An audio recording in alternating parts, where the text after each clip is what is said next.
હવે એમાંથી વંશ પૂજા થાય, એમાંથી એમનો એક પવિત્ર વંશ શરૂ થઈ જાય. મારા બાળકો એ તો પવિત્ર વંશ છે, તો અમારા બાળકો અપવિત્ર છે?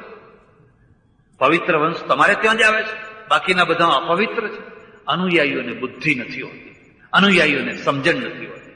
અને સમજણ હોય એ આંધળા ભક્તો કદી થાય, તો કદી આંધળા ભક્તો થાય છે. એ કેવી રીતે કોઈને કહી શકે કે અમારો વંશ પવિત્ર છે? અને પવિત્ર હોય તો એમના કાર્યો પવિત્ર હોવા જોઈએ ને. તમે આખા દાખલા જોઈ લો ને. મારે કોઈના વંશની ચર્ચા નથી કરવી. એવા કેટલાય વંશો છે કે જેમના કઈ વાતો ના કરી શકાય એવી બધી વાતો છે, પણ લોકોના મગજમાં આ વાત ફસાવી દેવાની કે આ પવિત્ર વંશ, આ પવિત્ર વંશ, આ પવિત્ર વંશ એટલે કાયમના માટેનું એક બંધાઈ જવાની જગ્યા. હવે તમે એને જુદી કરશો તો કેવી રીતે? આ રોગ અહીંયા નથી, લંડનમાં છે, અમેરિકામાં છે. અહીંથી ગયેલા ત્યાં વસેલા માણસો આજે ત્યાં સંપ્રદાયો એવા જોરથી નીકળી પડ્યા છે, એવા જોરથી નીકળી પડ્યા છે. મને એમ લાગે છે કે આ લોકો અમેરિકા રહે, લંડનમાં રહે, ત્યાંનું જે શીખવા જેવું નથી એ અહીંથી પ્લેનમાંથી જ શીખવા માંડે. પ્લેનમાં બેસે ને ત્યારથી જ શીખવા માંડે. પણ એમનો જે વૈજ્ઞાનિક એપ્રોચ છે એને અમારે કંઈ દેવા દેવા, કશું જ એમાં સમજવા તૈયાર. અને એ બધાનું પરિણામ એ આવ્યું છે કે કાં તો પ્રજા ઉપર એક વ્યક્તિ ચડી બેઠો છે, કાં તો પ્રજા ઉપર એક વંશ ચડી બેઠો છે, અને એ એના અનુયાયીઓને ભળવા નથી દેતો, એક નથી થવા દેતો. દિવાલો ઉભી થાય છે, વંશમાંથી પાછો વંશનો બીજો ફાંટો નીકળે છે. મારા વંશના 2 છોકરાઓ પછી 2 દિવાલો જુદી કરે છે. હું સાચો છું, પેલો કે હું સાચો છું. પ્રજા ફરી પાછી વિભાજિત થાય છે.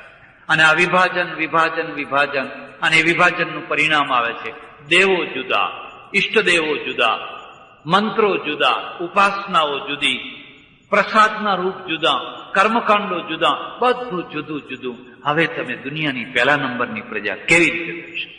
હવે તમે 85% ખરા, પણ ટોટલ નહીં, સરવાળો નહીં, 85% બાદ 85%નો ભાગાકાર. અને ભાગાકાર વાળી પ્રજા એ હંમેશા માર ખાતી જ હોય. મારે પેલા માણસને આ વાત નથી કહેવી. હું મનમાં સમજતો હતો કે મારા દેશનો અસલ રોગ ક્યાં પડેલો છે, પણ હું એને શું કહીને શું કરું કે અમારો મૂળ રોગ ક્યાં છે? જે વળાવ્યા છે, જે રક્ષકો છે એ જ લૂંટી લેનારા છે. જે લૂંટી લેનારા છે એને તમે રક્ષકો માની લીધા છે. હવે તમને કદી એક નહીં થવાતું. આ દેશમાં એક વલ્લભભાઈ પટેલ પેદા થયા. ભારતની આઝાદી પછી જોયું તો દેશ તો ટપકામાં વહેંચાયેલો છે. 650 રિયાસતો, 200 ઉપર તો કાઠિયાવાડમાં છે. અને આ નાના નાના ટપકા, એમાં તો કેટલાક તો માથા ભારે છે.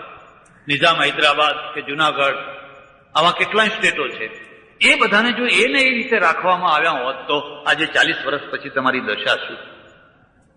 આજે 40 વર્ષ તમે જે આટલી શાંતિમાં કાઢી ના શક્યા હોય. આ એક દૂરદર્શી માણસે, એક સાહસી માણસે, એક હિંમતવાળા માણસે, એક ધરાતલ ઉપર ચાલનારા માણસે એવો સપાટો બોલાયો. 1 વર્ષમાં તો જોતામાં આખા ભારતને એક રંગમાં રંગી. મને ઘણી વાર એમ થાય કે આ દેશમાં જે સાચા મહાપુરુષો થયા એમના ઉપર અભિશાપ ઉતરતો હોય છે. કાં તો એ લાંબુ જીવતા નથી હોતા, કાં તો લોકો એમને પચાવી નથી શકતા હોતા. લીલા લહેર તો કોની હોય છે કે જે લોકોને સતત છેતરતા હોય છે. 10 આંગણા ઘી કેળામાં, એ ઘી કેળા, એમના છોકરાએ ઘી કેળા, પેઢી દર પેઢી ઘી કેળા કર્યા જ પર કઈ વાંધો જ નહીં આવે. પણ જે સાચા, જેમણે આ દેશની વાસ્તવિક પ્રશ્નો સમજીને પ્રશ્નોને હલ, એ સાધના હતી, એ સાચી સાધના હતી. એનો ફળ આજે આપણે ભોગવી રહ્યા છીએ. એનું નામ સાધના કહેવાય, રાજકીય સાધના કહેવાય. તો ઘણી વાર આવા વિચાર આવે કે એવો કોઈ માણસ પેદા થાય જે અમને 22,000ના ટપકાને એક રંગમાં કરી નાખે. આ 22,000 જે નાના મોટા ટપકા છે એ બધા ટપકાને એકમાં કરી નાખે.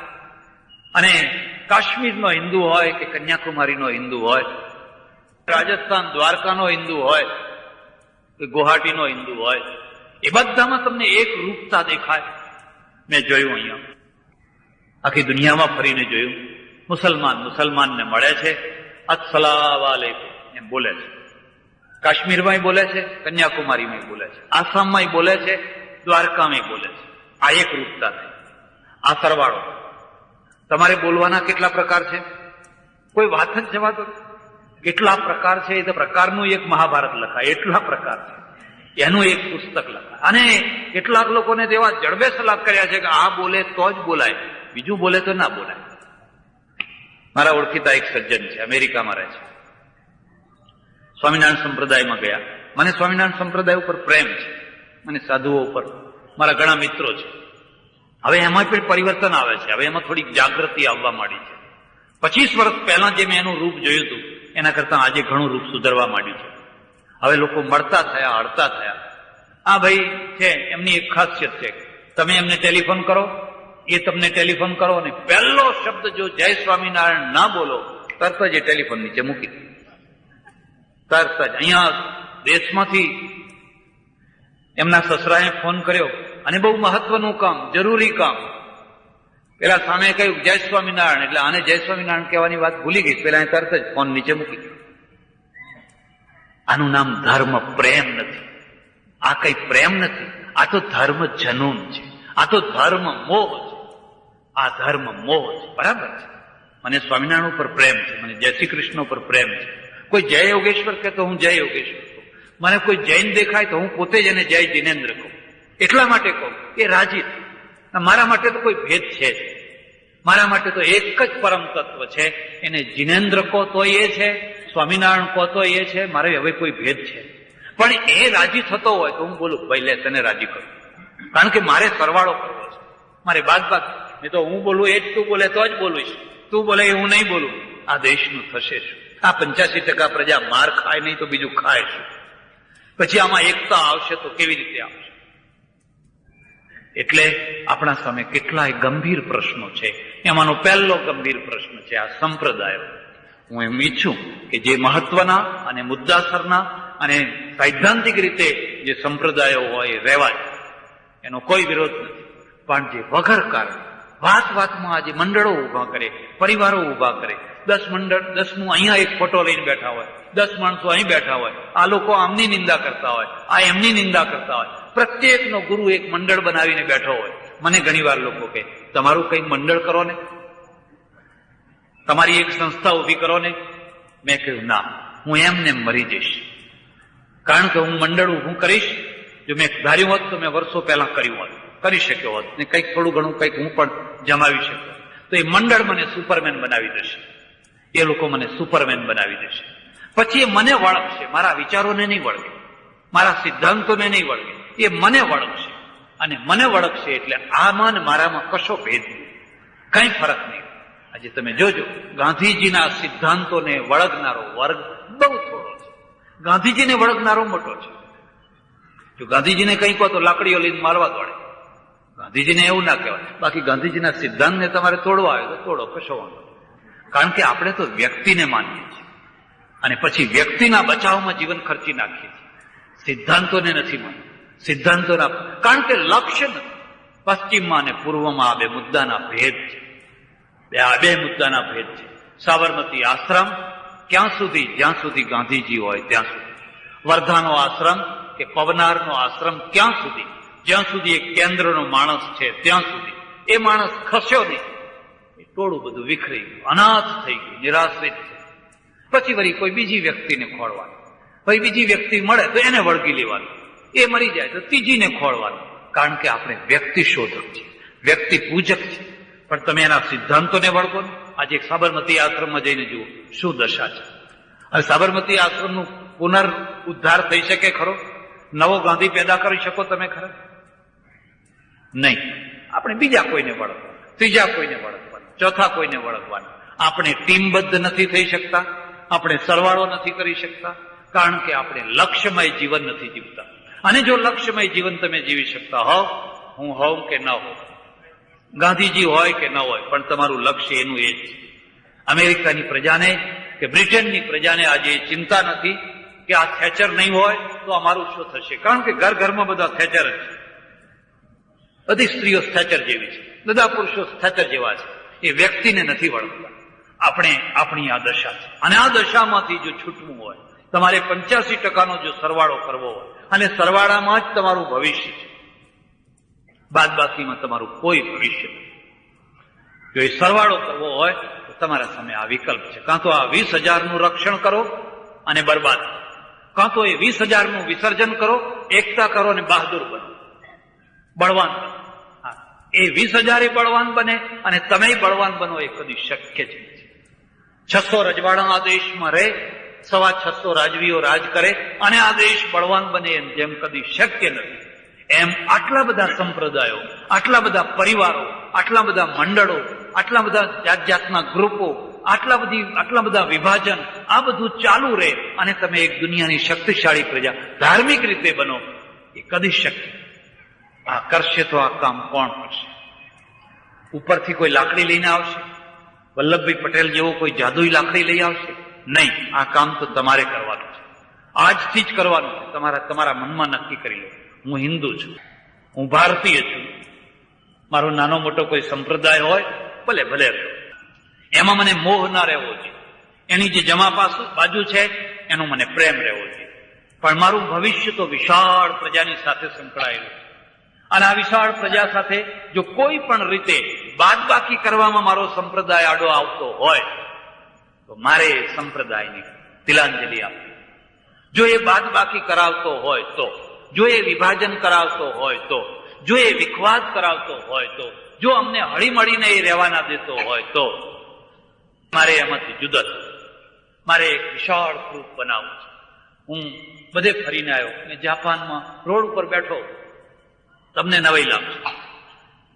બેઠો બેઠો નિરીક્ષણ કર્યા કરું, કોઈ ટીલાવાળો માણસ જ જોવાનો, કોઈ રામનામી ઓઢેલો માણસ જ જોવાનો. જેને આપણે પ્રત્યક્ષ ધાર્મિકતા કહીએ એવી કોઈ ધાર્મિકતા જ ના દેખાય. બધા કોટ પાટલું સૂટ વગેરે જે કંઈ પહેરતા હોય પહેર્યા હોય, સડસડાટ જતા હોય, સડસડાટ આવતા હોય.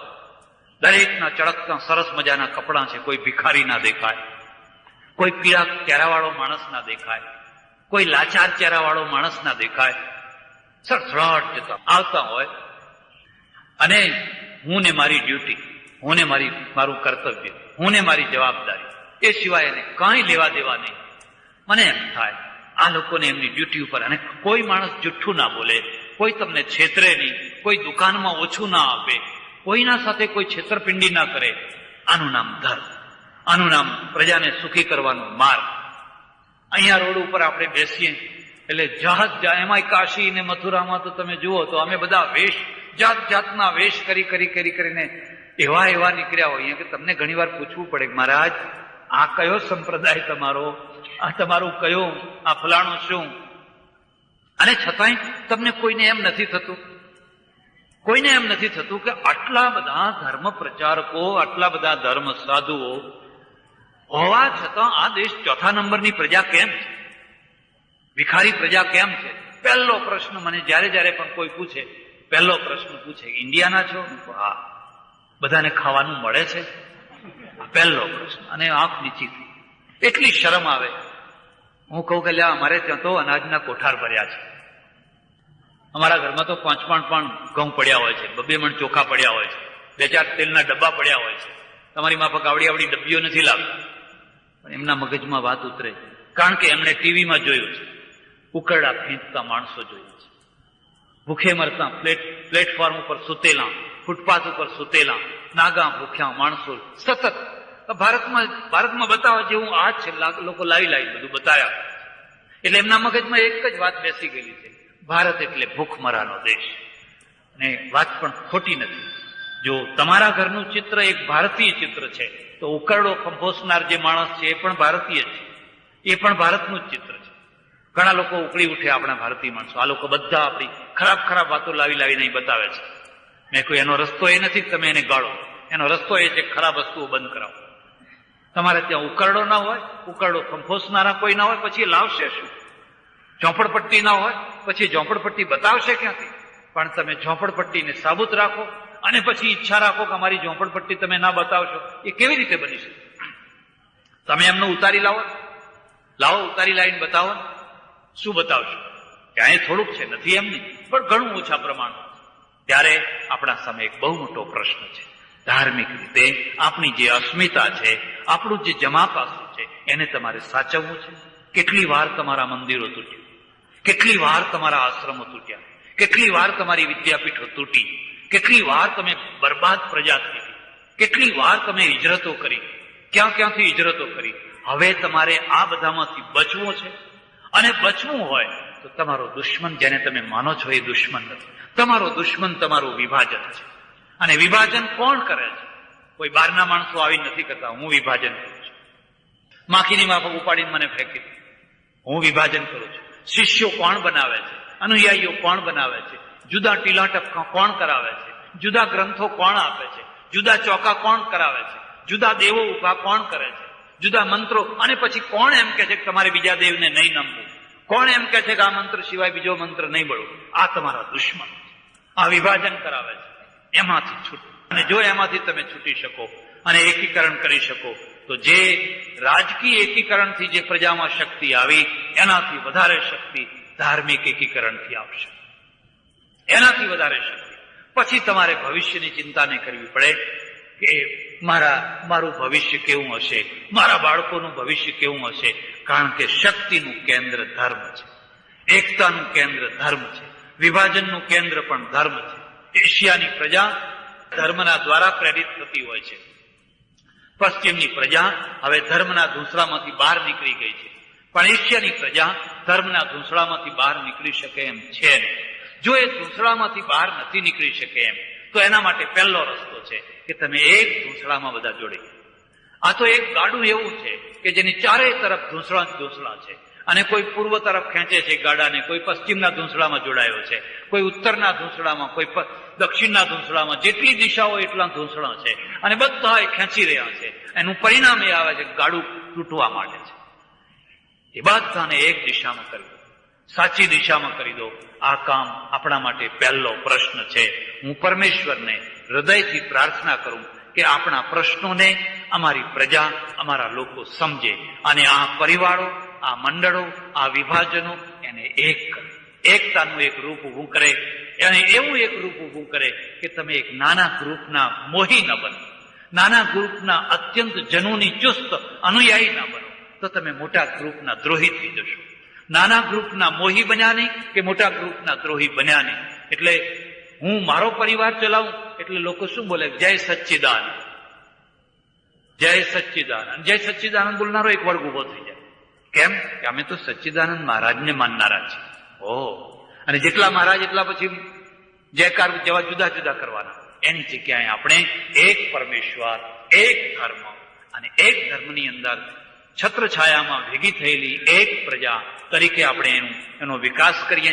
અને એવો વિકાસ કરીએ કે જેમાં એક સમાન, કોઈને એમ ના થાય કે આ ધર્મમાં મને પૂરતું સ્થાન નથી મળતું, મને આ ધર્મમાં પૂરતો ન્યાય નથી મળતો. બસ કરો. જો હજુય તમે નહીં અટકી શકો તો તમારા ભવિષ્યને તમે પોતે બગાડી નાખશો. મંદિરોમાં ક્લાસ પાડ્યા છે કે નથી? ફર્સ્ટ ક્લાસ, ચરણ સુધી જાય એ ફર્સ્ટ ક્લાસ, પછી કઠેડા આગળ ઉભો રહે એ સેકન્ડ ક્લાસ, પછી એના આગળના ભાગમાં ઉભા રહે એ થર્ડ ક્લાસ.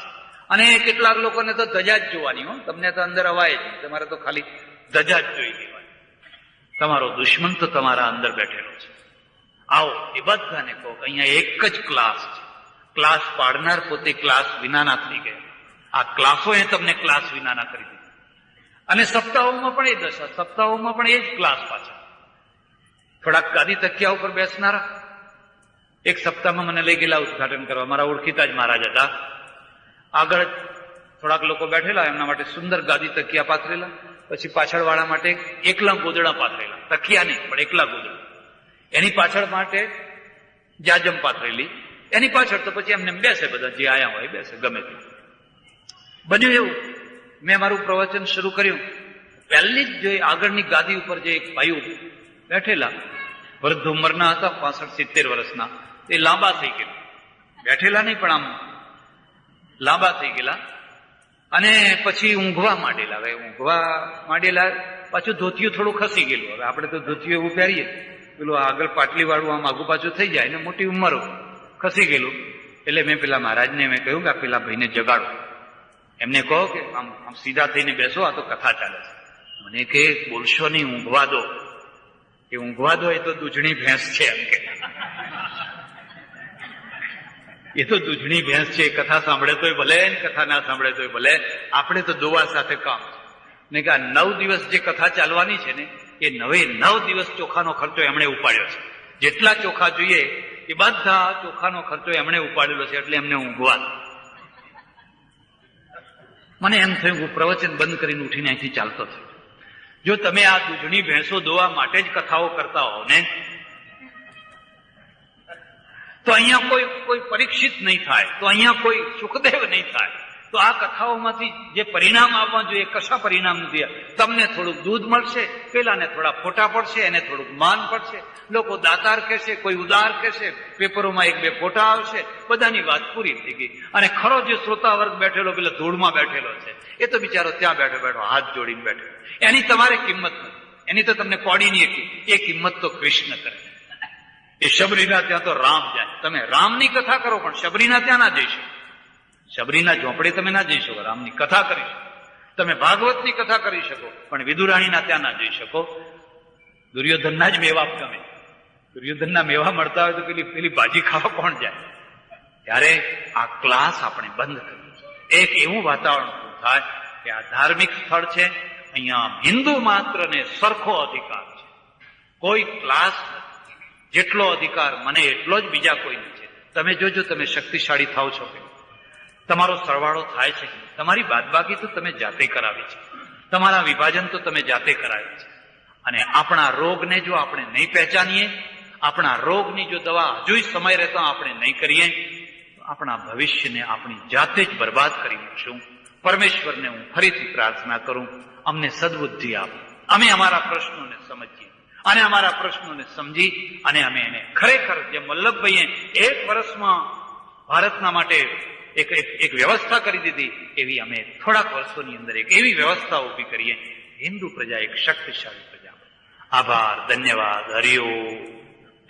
ના હોય એવું આ દેશમાં ના બની છે. સમાજવાદ લાવવો છે અને સમાજવાદ ત્યારે જ આવી શકે કે જયારે બધા ઉદ્યોગો સરકારની માલિકી ના હોય. મને તો હું કાશીમાં હતો ત્યારે એકવાર એક માણસે મને કહેલું કે એકવાર સરકારને એવો વિચાર આવેલો કે આખા દેશની જેટલી હજામતની દુકાનો છે એ બધાનું રાષ્ટ્રીયકરણ કરો અને આપણા તરફથી એ બધી દુકાનો ચલાવો. પણ કોઈ મંત્રી થવા તૈયાર ના થયો, એ નિગમનો કોઈ અધ્યક્ષ થવા તૈયાર ના થયો કે ભાઈ એ કામ હું નહીં કરું.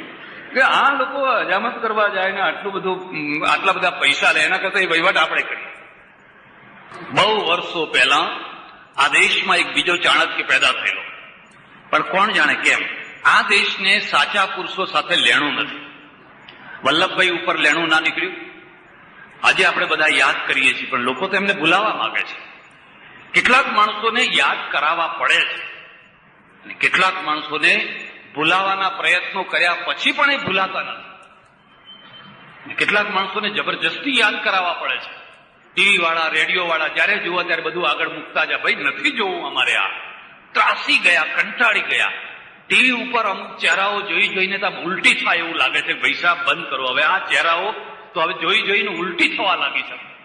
અને લોકો એનો એ જ રોજ મૂક્યા કરે છે, જાણે બીજા કોઈ ચહેરા દેખાતા જ નથી આ દેશમાં. વલ્લભભાઈના માટે ટીવી કેટલો સમય આપે છે, રેડિયાવાળા કેટલો સમય આપે છે, અને નથી આપતા છતાં વલ્લભભાઈ કેમ ભૂલાતા નથી? કેમ ભૂલાતા? કેટલાક લોકોને યાદ કરાવવા પડે છે. ત્યારે આપણને સાચા માણસો જાણે અનુકૂળ નથી આવતા.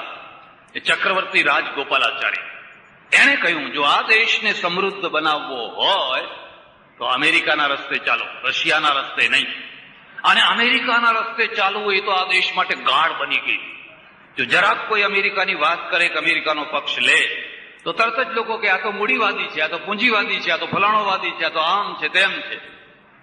અને જો રશિયા અને ચાઇનાની વાત કરો તો આ માણસ ક્રાંતિકારી છે, આ માણસ. અને તમને ખબર છે, હમણાં મને એક માણસે કહ્યું કે દર વર્ષે સરકાર જે કારખાના ચલાવે છે એમાં ગયા વર્ષે કારખાનાની ખોટ 53 અબજ રૂપિયા છે. સરકારના હાથના કારખાના એની ખોટ દર વર્ષે 53 અબજ રૂપિયા. અને 53 અબજ રૂપિયા ભરે કોણ? જોકે આ 53 અબજ રૂપિયા ઉપરના છે. સરકારની બેંકો કેટલી ખોટ કરે છે અને સરકારના હાથમાં આવેલી બેંકો ક્યારે કયું રૂપ ધારણ કરી લે છે એનું ભવિષ્ય કોઈ કુંડળી વાળો પણ બાકી શકે એમ નથી. ખોટ જ ખોટ, એમાં કોઈનો દોષ નથી. ચાણક્ય એક બહુ સરસ વાત લખી છે. ચાણક્ય લખ્યું છે કે કોઈ માણસને 3-4 દિવસના ઉપવાસ કરાવો, બિલકુલ કડકડતા ઉપવાસ કરાવો, અને પછી એની જીભ ઉપર મધ મૂકો, અને પછી એને કહો ખબરદાર જો મધ ચાટવાનું નથી. જો એ મધ ના ચાટે તો સરકારી અમલદારો એમના હાથમાં આવેલા વહીવટને ના ચાટે. બસ આટલું એનું ઉદાહરણ આપ્યું.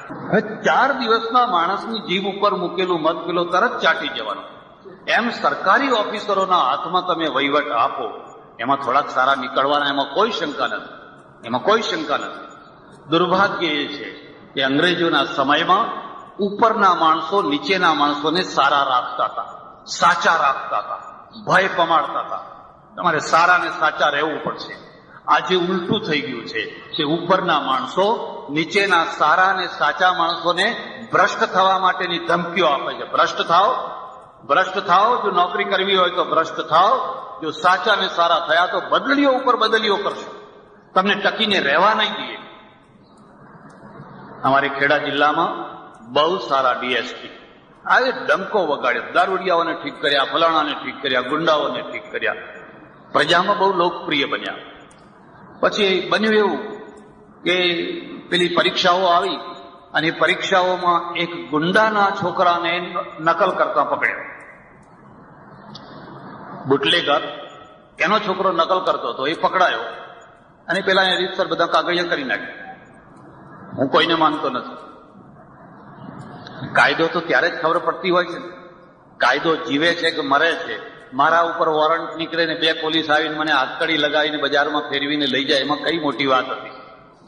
આ દેશમાં એવાય કેટલાક માણસો છે જેમના નામ ઉપર વોરંટ કાઢવામાં આવે છે, પણ એ વોરંટને ઘોળીને પી જાય છે.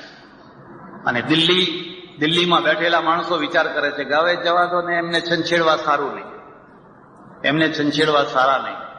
એટલે એનો અર્થ એ થયો કાયદો મરી ગયો છે. કાયદો દુર્બળો માટે છે, પ્રબળો માટે નથી. અને અહીંથી પછી સરકાર તૂટતી હોય છે. આ દિવસથી સરકાર તૂટવા માંડતી હોય છે. એટલે પેલા ગુંડો જે હતો, બુટલેગર હતો, એને એક મંત્રીને ધમકી આપી દીધી, ખબરદાર જો મારા છોકરાને કઈ થયું તો તારીખ ખેર નહીં. ચોથા દિવસે પેલા ડીએસપી ની બદલી થઈ ગઈ, માણસને બદલી નાખ્યો. માણસનું મોરલ નહીં તૂટે તો થશે. એનો અર્થ એ થયો કે હવે ડીએસપી એના છોકરા ભણાવવા હોય, એને સારી રીતે રહેવું હોય, બધું કામ કરવું હોય, તો હવે બુટલેગરોને રાજી રાખવાના. જો એ બુટલેગરોને રાજી રાખે તો એની બદલી ના થાય. જો એ પ્રામાણિક થઈને મોરલ વાળો થઈને કામ કરતો થઈ જાય તો એના છોકરા રખડી પડે, એની સ્ત્રી માથા કૂટવા લાગે, કેટલા ઘર બદલવા માંડે.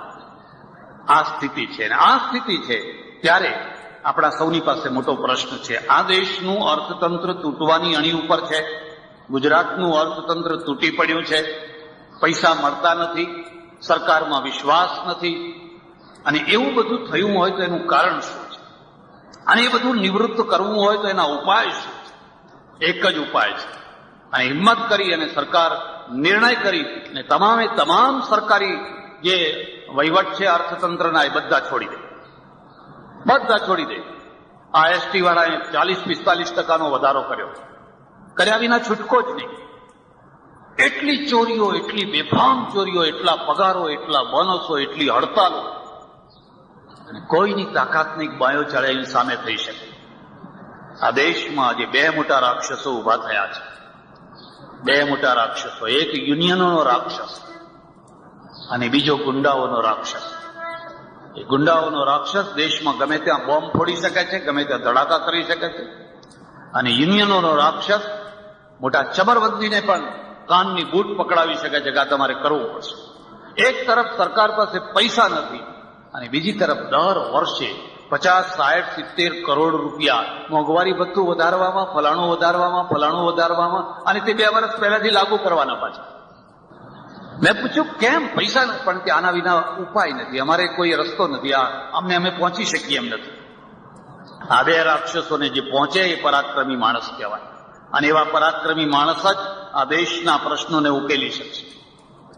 જે હાથ જોડીને આધીન થઈ જાય છે એ માણસો પ્રશ્નોને ઉકેલી નહીં શકે. થોડાક ટાઈમ પ્રશ્નો ઉપર ધૂળ નાખશે, પણ એ પ્રશ્નો ભયંકર થવાના છે. એટલે પહેલો રસ્તો તો એ છે કે આ દેશની બેંકો ફ્રી થાય, સરકારના નિયંત્રણમાંથી બહાર નીકળે. હમણાં જેમ આત્મારામભાઈએ કહ્યું એમના જમા પૈસા પણ એમને પાછા સમય ઉપર નથી મળતા, અને એમને તો લાખ 2 લાખના જોઈતા હોય, 5, 10, 25 કરોડ જોઈતા હોય, અને 25 કરોડ બીજાને વહેંચવા હોય. મને એકવાર એમણે કહેલું કે અમે એક વીમો ભય રાખીને પણ 10-12 કરોડ હંમેશા મારા ભોંયરામાં રાખીએ છીએ. અહીં કોઈ ગનવાળા આવી ગયા તો મુશ્કેલી કરી દેશે. શું કરીએ? બેંકો સમયસર પૈસા આપતી નથી, અને અમારે ખેડૂતોને આપવાના, વેપારીઓને આપવાના, એટલે વ્યાજ જતું કરીને પણ 10-15 કરોડ રૂપિયા અમારે ભોંયરામાં હંમેશા અમારે કેશ રાખવા પડે છે. એક જ રસ્તો છે, આપણે દુનિયા ઉપર જોવું પડશે, અમેરિકા તરફ જોવું પડશે, બ્રિટેન તરફ જોવું પડશે, કેનેડા તરફ જોવું પડશે. નિર્ણયો લો, હિંમત કરીને નિર્ણયો લો. ને નિર્ણયો ના લઈ શકાતા હોય તો જે નિર્ણય લઈ શકે એને આગળ આવવાનો. આપણે નિર્ણય લઈ શકતા નથી ને પાછા ખસી શકતા નથી, અને આ દેશ બરબાદીના તરફ બહુ ભયંકર જોરમાં આગળ વધી રહ્યો છે. આ જગ્યાએ જો તમને બધાને યાદ હોય, 5 વર્ષ ઉપર ચીમનભાઈ પટેલ જ્યારે મુખ્યમંત્રી નતા, વિરોધ પક્ષમાં હતા, અને મેં કહેલું કે મારે વિષયાંતર કરીને પણ ગુજરાતની એક મૂળ વાત કહેવી છે કે આ ગેસને બળતો અટકાવો. આ ગેસ વિના તમારી વીજળી નથી, ને વીજળી વિના ધંધો નથી, ઉદ્યોગ નથી. જો નહીં અટકાવો અને ગેસના દ્વારા જો તમે ટર્બાઇનો ચાલુ નહીં કરો તો 5 રૂપિયા યુનિટ થશે, 5 રૂપિયા યુનિટ. ગુજરાતને તોડવા માટે તોપો નહીં લાવવી પડે, ગુજરાતને મારી નાખવા માટે બંદૂકો નહીં લાગવી પડે. આ વીજળીની મોંઘવારી જ ગુજરાતને મારી નાખશે. એટલી વીજળી મોંઘી થશે, એટલી વીજળી મોંઘી થશે કે તમે કોઈ ઉદ્યોગ ચલાવી જ ન શકો. આજે સરકારના સામે પણ ગળામાં એક બહુ મોટું હાડકું છે કે આ ખેડૂતોને સસ્તા ભાવે વીજળી આપવી અને 500-600 કરોડ રૂપિયાનો લોસ સહન કરવો, અને 500-600 કરોડ રૂપિયા વસૂલ કરવા માટે એનો ભાવ વધારવો. શું કરવું? ક્યાંથી લાવવું? શું કરવું? અને છતાંય હડતાલો તો ચાલુ જ છે, આંદોલનો તો ચાલુ જ છે. એક જ રસ્તો છે કે તમે આ ગેસ છે, ગેસને કબજે કરો. એમાં મંજૂરી મેળવવાની જરૂર નહીં. એ ગેસ જ્યાં બળતો હોય ત્યાં જઈને કામ ચાલુ કરી દો. આ ઉપરવટ જવાની વાત નથી. કોઈ દેશ એવું નથી કહેતો કે કોઈ પણ રાષ્ટ્રની મૂડીને તમે વર્ષો સુધી બાળા કરો અને નિકાલ ના લાવો અને બાળવાનું તમને પાપ ના લાગે, એવું કોઈ દેશ ના કહે. મારે એ બાળતા ગેસને અટકાવવાની જરૂર છે. આપણે કામ ચાલુ કરી દો. તમે બાળો જ છો ને, તમે હવે એનો ઉપયોગ કરીએ છીએ, પણ આ નથી કરી શકાયો. ગુજરાતનું વ્યક્તિત્વ વર્ષોથી એવું માયકાંગલું રહ્યું છે કે પટાવાળાની જેટલી વેલ્યુ હોય એટલી બહાર બેસાડી રાખે, 3 દિવસ સુધી કોઈ મળવા તૈયાર. આજે મંત્રીમંડળમાં ગુજરાત કેટલું છે? મંત્રીમંડળમાં ક્યાં દેખાય છે ગુજરાત? દિલ્હીમાં ક્યાં દેખાય છે? એક અમારા ઉત્તમભાઈ પટેલ છે, બહુ ભલા માણસ, સીધા માણસ, સાદા માણસ. બાકી ક્યાંય કહેતા ક્યાંય ગુજરાતનો કોઈ અવાજ નહીં, કોઈ નામ નહીં, કોઈ નિશાન નહીં. આ બધું આપણે વિચારવું પડશે, અને એ વિચારવું હોય તો આ એક જ રસ્તો. એસટી નિગમ નુકસાન કરે, વીજળીવાળા નુકસાન કરે, એક નિગમ નુકસાન કરે. અને નવાઈ એ છે, હમણાં મને જયપ્રકાશભાઈએ કહ્યું, જયનારાયણભાઈએ કહ્યું કે આ એક તરફ નુકસાન ચાલુ છે અને બીજી તરફ ધૂમ ધડાકા ખર્ચા ચાલુ છે. એ નવી ગાડીઓ લાવવી હોય તો લાવે, ફલાણું લાવે. આજની એ ઘડી રડિયામણી કાલે કોણે જોઈ છે? જેટલું વપરાય એટલું વાપરી લો, કારણ કે કાલે કોને ખબર છે ક્યારે આપણે ખસી જઈએ. એટલે જે લાવો લેવાયો હોય એટલો લઈ લો. ગાંધીજીની વાત, ખાદીની વાત, ખાદીનો પોશાક, અને અંદરથી જુઓ તો આખું રૂપ બીજું, અને એ બધાએ મળીને આ દેશની દુર્દશા કરી છે. ત્યારે પેરેલલ ચાલનારી આ નાગરિક સહકારી બેંકો, આજે આ સહકારી બેંકો ઉપર જો ખોટા નિયંત્રણો ન હોત, આ બેંકો આજે ઘણું કામ કરી શકી હોત. પણ મુશ્કેલી એ છે કે એમના ઉપર એવા નિયંત્રણો લાદવામાં આવ્યા છે, એવા વગર જોતાને અનાવશ્યક નિયંત્રણો કે જેથી એમના પગની અંદર બેડીઓ મૂકી. અમે કામ કરશું નહીં અને તમને કરવા દેશું નહીં. જાત જાતના એટલા બધા નિયંત્રણો છે. અને મુશ્કેલી એ છે કે આવું બધું હોવા છતાં પણ અબજો રૂપિયાના ઘોટાળા ચાલુ છે. અબજો રૂપિયાના. હમણાં હર્ષદ મહેતાના નવા ઘોટાળા નીકળ્યા કરે છે. અને આ તો સારું છે કે એટલા હર્ષદ મહેતા ઉપર જ લોકોની દૃષ્ટિ ઠરી છે. આ દેશમાં તો ખબર નહીં લાખો હર્ષદ મહેતા ગામે ગામ પડ્યા હશે. 1-2 ઊંઝામાં નીકળી જાય, નવાઈ ના માનતા હો. તો જયારે નીકળે ત્યારે ખબર પડે. આખી પરિસ્થિતિ એ છે. ત્યારે ઊંઝાની નાગરિક સહકારી બેંકે જોયું કે આ ઊંઝાનું ગંજ બજાર એ ઊંઝાનો પ્રાણ છે, અને ઊંઝાનો ગંજ બજાર એ ખેડૂતોનો પ્રાણ છે. લગભગ આ ઊંઝાના ગંજ બજાર સાથે 200 ગામો સંકળાયેલા છે. આજુબાજુના 200 ઉપરાંત અને ઠેઠ બનાસકાંઠા અને રાજસ્થાનને લઈએ તો એથી પણ વધારે ગામો સંકળાયેલા છે. એ બધાનો વેપાર સંકળાયેલો છે, અને એ વેપારની સાથે અર્થતંત્ર સંકળાયેલું છે. આજે ઊંઝા જો સમૃદ્ધ હોય, સુખી હોય, તો આ ગંજ બજારના કારણે છે. પણ એ ગંજ બજારને જો તોડી પાડવો હોય તો બેન્કિંગ વ્યવસ્થા તોડી નાખો તો આપોઆપ તૂટી પડશે. પણ આવી કપરી સ્થિતિમાં પણ આ નાગરિક સહકારી બેંક ઊંઝાના ગંજ બજારને, એની આર્થિક વ્યવસ્થાને, એની બેન્કિંગ પદ્ધતિને સારી એવી શક્તિથી નિભાવી રહી છે, ચલાવી રહી છે. ત્યારે આપણે સૌએ આનંદ લેવાનો વિષય છે, આનંદિત થવાની વાત છે કે ઊંઝા એના અર્થતંત્રને એની બેંકના દ્વારા, આ એની પોતાની બેંક છે, એના મેનેજર છે, એના પોતાના કર્મચારીઓ છે, અને ઝટથી ઝપાટાથી કામ થાય એવું છે. ત્યારે મને એક બીજો આનંદ પણ એ થયો છે કે આ બેંકને કમ્પ્યુટરાઇઝડ કરવામાં આવી છે. હું પહેલેથી એ માનતો આવ્યો છું કે તમે જો વિજ્ઞાનને ઝડપથી નહીં સ્વીકારો તો તમારું જે છે એ મરી જશે. કાપડની ફેક્ટરીઓ કેમ બંધ પડી, આ મોટી મોટી મિલો કેમ બંધ પડી, એના ઘણા કારણો છે, પણ એમાંનું એક કારણ એ છે કે જે ઝડપથી કોરિયામાં, જાપાનમાં, તાઇવાનમાં જે ઝડપથી નવા મશીનો આવ્યા એ ઝડપથી આપણે ના લાવી શક્યા. એટલે આપણું કાપડ ક્વોલિટીમાં અને ભાવમાં બેયમાં માર થઈ. હું ભિવંડીમાં ઉદઘાટન કરવા ગયેલો જાપાનના મશીનનું, અમારે ચડોતરના એક પટેલે ખોલેલી ફેક્ટરી. મેં કહ્યું આ મશીનમાં ફરક શું છે? મને કે આપણું જે વીવિંગ મશીન છે એ 1 મિનિટની અંદર 100 થી 125 તાર નાખે છે, જ્યારે આ મશીન 1 મિનિટની અંદર 900 તાર નાખે છે.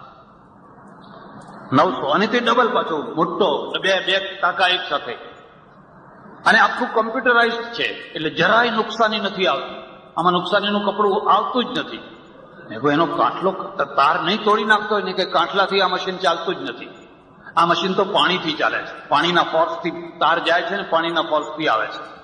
હમણાં મેં સાંભળ્યું કે જર્મનીએ એક નવું એવું મશીન કાઢ્યું છે, 1 મિનિટના 1200 તાર નાખે છે, અને એરથી નાખે છે. એટલે તાર તૂટવાના નહીં, કપડું ચોખ્ખું આવવાનું, સરસ આવવાનું, સસ્તું આવવાનું, ક્વોલિટી વાળું આવવાનું. તમે પેલી મિલો આગળ ટકી ના શક્યા, અને એટલે 15 અબજ રૂપિયાનું કોરિયા અને તાઇવાનનું કપડું દર વર્ષે અહીં દાણચોરીથી આવે. એનો અર્થ એ થયો 15 અબજ રૂપિયાની મજૂરી તમે પરદેશને આપી દીધી, તમારા કારીગરો બેકાર થયા. એક જ અર્થ કે આ એક માણસ 4 સંચા ચલાવે છે, દાદા આદમનું મશીન એ જ રહેવું જોઈએ, એને જરાય ફેરફાર ના થવો જોઈએ.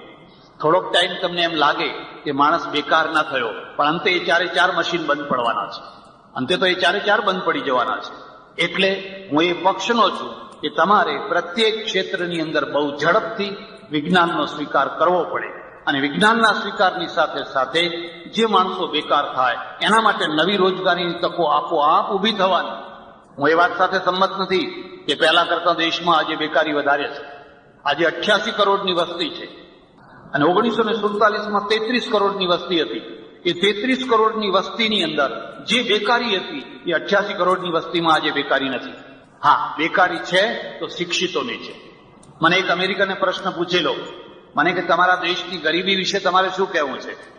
મેં કહું બરે, તને ખબર છે મારા દેશમાં એક આખું અમેરિકા વસે છે, તને ખબર છે? એને નવાઈ લાગી. મને કે તમારા દેશમાં? મારા દેશ કરતા 2.5 ગણો મોટો તારો એરિયા અને 25 કરોડની વસ્તી, અને મારા દેશમાં 2.5 ગણો ઓછો એરિયા અને 88 કરોડની વસ્તી. એ 88 કરોડની વસ્તીમાં 25 કરોડ માણસો અમેરિકાના સ્ટાન્ડર્ડ કરતા ઊંચું જીવન જીવે છે. અમેરિકાના 25 કરોડ જે જીવે છે એના કરતા મારા દેશના 25 કરોડ માણસો ઊંચું જીવન જીવે છે. આરસીસીના મકાન છે, દરેકને એક ડ્રાઈવર છે, રસોઈયો છે, બેંક બેલેન્સ છે, સોનું છે. તમારે ત્યાં કેટલા લોકો ડ્રાઈવર રાખી શકે છે? કેટલા કામવાળી રાખી શકે છે? મને કે ખરું પકડી પાડ્યું. અરે મેં કહ્યું અમારી જે નીચેની વસ્તી છે એને જ એના ઉપર જ ફોકસ કેમ કરો છો? આ 25 કરોડ વસ્તી તો અમેરિકા કરતા વધારે સુખી છે, એના ઉપર કેમ ફોકસ નથી કરતા?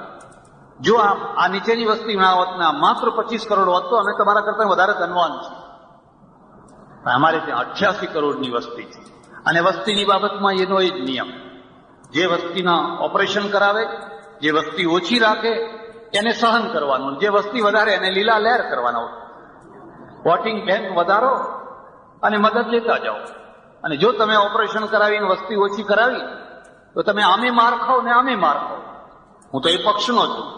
સરકારની પાસે આજે એટલી હિંમત હોવી જોઈએ કે કાયદો બનાવીને સર્વના માટે એક સમાન નિર્ણય જાહેર કરી દે કે 3 છોકરાથી વધારે કોઈને છોકરું થશે તો એના માટે આ થશે, ફલાણું થશે. એવું બનાવી નથી શકતા, કશું બનાવી નથી શકતા. કારણ કે આપણે દુર્બળ છીએ, આપણા કાંડા દુર્બળ છે, આપણા હાથ દુર્બળ છે. આપણને મુંબઈનો એક ડોન દુબઈમાં બેઠો બેઠો આપણા કાન પકડી શકે છે અને અહીંના ઓફિસરોની બદલીઓ કરાવી શકે છે. એ બેઠો હોય ત્યાં અને અહીં બેઠો બેઠો એ બધું કરાવી શકે છે. અને છતાંય આપણને શરમ નથી આવતી, કે આપણને એમ નથી થતું કે આપણે આટલા બધા દુર્બળ થઈ ગયા. જે વલ્લભભાઈએ ના નિજામની પરવા કરી, ના જુનાગઢના નવાબની પરવા કરી, ના પાકિસ્તાનના કોઈ માણસની પરવા કરી અને ધડાધડ નિર્ણયો લાગુ કર્યા અને આખા દેશને ચિંતા મુક્ત કરવાનો માર્ગે આગળ ચાલ્યા. એ જ વલ્લભભાઈના દેશમાં કોણ જાણે કોણ નિર્ણય શક્તિ જ ખતમ થઈ ગઈ છે. ત્યારે હવે આપણે એક એવા પોઈન્ટ ઉપર જઈને ઉભા છીએ કે જો તમે મજબૂત નિર્ણયો અને મજબૂત એને પાલન કરાવવાની શક્તિ નહીં પ્રાપ્ત કરી શકો તો આ દેશના વિનાશને કોઈ નહીં રોકી શકે, આ દેશની અવ્યવસ્થાને કોઈ નહીં રોકી શકે, આ દેશની અરાજકતાને કોઈ નહીં રોકી શકે, આ દેશની અંધાધૂંધીને કોઈ નહીં રોકી શકે. આ ચૂંટણીઓ કોઈ પરિણામ નથી આપવાની અને ચૂંટણીઓ હવે ગઈ, ચૂંટણીઓ થતી જ નથી. તમે બિહારમાં, બંગાળમાં જઈને જુઓ, જ્યાં જેનું જોર હોય એ બધું નખાઈ જાય. તમે જાઓ એના પહેલા જ તમારો વોટ પડી જાય. ભાઈ મારો વોટ, કે કાકા તમારો વોટ તો પડી ગયો, પણ કોણે પાડ્યો? એ તો પાડી દીધો એમ. આ સ્થિતિમાં આપણે પહોંચ્યા છીએ. ત્યારે ઊંઝામાં નાગરિક સહકારી બેંકે જે કામ કર્યું છે એ કામને હું અભિનંદિત કરું છું. અને આ કમ્પ્યુટરાઇઝ જે બેંકની વ્યવસ્થા છે એક આદર્શ એવો ઉભો કરે કે ગ્રાહકને એમ લાગે કે મારા ઓછામાં ઓછા સમયમાં મારું કામ થાય છે. કલાક સુધી બેસી રહેવું પડે, વેપારીને ના પોસાય, કોઈને ના પોસાય. આજે સમય કિંમતી બન્યો છે. આવ્યા, ઝડપ આપ્યું, પૈસા લઈને ચાલતા થયા. પરદેશમાં તો મેં જોયું કે બેંકમાં જવાનું જ નહીં, એક કાઉન્ટર એવું હોય ત્યાં ગાડી જ ઊભી કરવાની, તમારી ગાડીમાં બેઠા બેઠા જ તમારે કામ કરી લેવાનું.